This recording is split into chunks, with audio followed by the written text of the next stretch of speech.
Le jour tant attendu est enfin arrivé pour des milliers d'habitants qui empruntent la mythique route nationale numéro 5, tronçon Bukavu-Kamanyola, 55 km.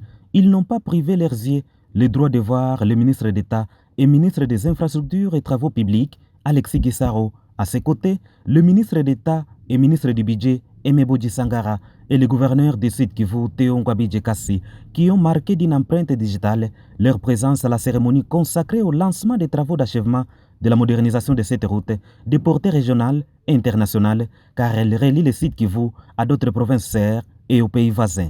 Toute la crème politique et intellectuelle se déplaçait dans cette bourgade située à 30 km de Bukavu pour être des témoins oculaires de cet événement historique.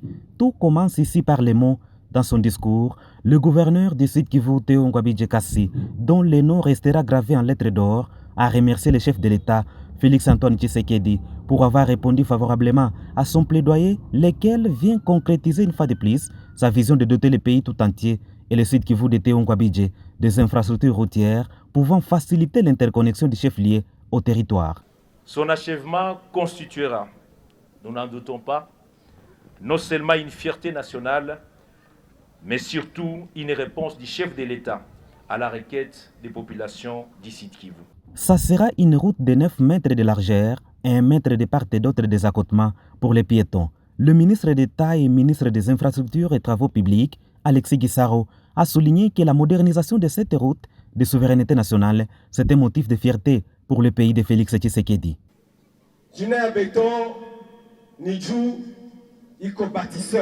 Le Cyrno de béton, c'est parce qu'il est bâtisseur. Au cours de son mandat, il a dit « Il faut qu'il y ait développement. Désormais, vos marchandises, vos déplacements et vos différentes activités seront facilitées grâce à cette route. » Après les paroles, place aux actes. Accompagné d'un bain de foule, le ministre Alexis Guissaro a donné le go des travaux d'achèvement de cette route sous l'admiration de la population. Juste après, avant la tombée de la nuit, l'infatigable Théo Ngwabidje Kassi conduira la délégation au stade de Niantende où le ministre Guissaro a annoncé devant une population joyeuse la reprise des travaux, toujours dans le cadre du programme sino-congolais. C'est un stade qui aura la capacité d'accueil de 15 000 places avec un RDG et des installations répondant aux normes de la FIFA. De quoi réjouir cet ancien ministre des Sports, aujourd'hui député national, Claude Nyamugabo Baziboué.